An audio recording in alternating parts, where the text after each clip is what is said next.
Hi friends, నా పేరు Venkatesh. My village home tour. ఇది వచ్చేసి సాగర్ లలిత్పూర్ అండి.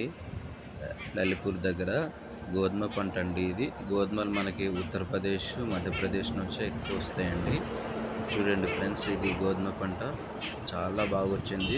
ఆల్మోస్ట్ ఇంకొక 10-20 రోజులలో గోధుమ పంట చేయికి వచ్చినట్టండి, కోతకు వచ్చేస్తుంది. నా వీడియో మీకు నచ్చినట్టయితే లైక్ చేయండి, షేర్ చేయండి, సబ్స్క్రైబ్ చేయండి ఫ్రెండ్స్. Thank you.